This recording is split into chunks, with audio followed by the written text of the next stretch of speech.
Fatimọ pa ìyàwó tọkọ ẹ̀ ṣẹ̀ṣẹ̀ fẹ́ toyún-toyún. Òrìṣà jẹ́ ń pé méjì obìnrin ò dénú. Èyí ló ṣe rẹ́gí pẹ̀lú ìwà tí obìnrin aláboyún kan Adizat tí ọkọ obìnrin ẹni ọdún 42 kan Fatima Rahman lọ dọ́gbọ́n fẹ́ pamọ́ lẹ́yìn tó fún un lóyún tán sí agbègbè Àlejò Street, Ìjẹ̀dẹ̀, Ìkòròdú nípínlẹ̀ Èkó. Ṣùgbọ́n tí kò rọ́mọ náà bí sáyé lẹ́yìn tí ìyàwó ẹni tó fún un lóyún Fatima lọ gbéjà kò lójú nítorí owú jíjẹ tó sì pa á mọ́lé ẹ̀. Fatima tó wá láti orílẹ̀-èdè Chad Republic yìí ni adájọ́ ti pàṣẹ pé kí wọ́n lọ fi pamọ́ sínú ọgbà ẹ̀wọ̀n tó wà lágbègbè Ìkòyí nípínlẹ̀ Èkó títí tí ìgbẹ́jọ́ rẹ̀ yóò fi wá sópin.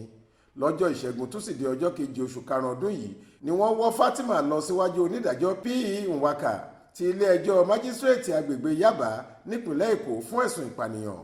Wọ́n ní ìbínú pé ọkọ ẹ̀ ti lọ fẹ́yàwó kan pamọ́ ló mú kí Fatima múra bíi nọ́ọ̀sì alábẹ́rẹ́ tó sì forí lé ibi tí arábìnrin Adizat tọkọ ẹ̀ fún lóyún tó sì gbé pamọ́ fún yìí ń gbé pẹ̀lú ọ̀bẹ tó ti tọ́jú pamọ́. Bó ṣe rí obìnrin yìí níbínú rúbò bó ṣe wọlé ló gún obìnrin ọ̀hún pa toyún-toyún inú ẹ̀.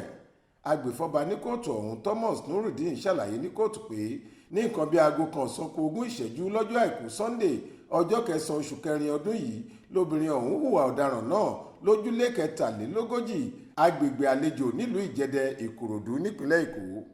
Alábàágbépọ̀ olóògbé tí wọ́n lọ rí Fatima lásìkò tó wọnú ilé náà ló lọ fẹ̀sùn kàn án pé òun ló ṣekú pa obìnrin olóyún ọ̀hún lẹ́yìn tí wọ́n rí ojú ọgbẹ́ ńlá lọ́rùn àti ní gbogbo orí Adizat.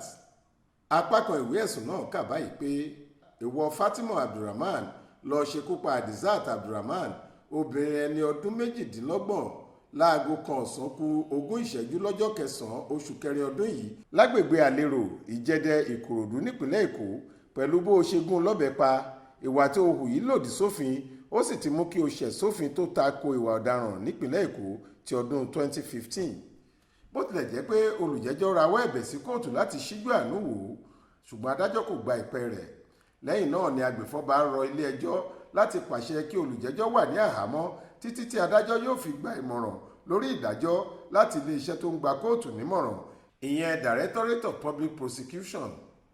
Onídàájọ́ Nwaka wá pàṣẹ pé kí wọ́n lọ fi obìnrin náà pamọ́ sínú ọgbà ẹ̀wọ̀n Ìkòyí nípínlẹ̀ Èkó títí tí ìdájọ́ yóò fi wáyé lórí ẹ̀sùn tí wọ́n fi kàn án. Lẹ́yìn náà ló sún ìgbẹ́jọ́ sí ọjọ́ 25 oṣù karùn-ún ọdún yìí. Monísọ́lá Sàká ló ń jábọ̀ ròyìn fún iléeṣẹ́ tẹlifíṣàn Aláròyé online.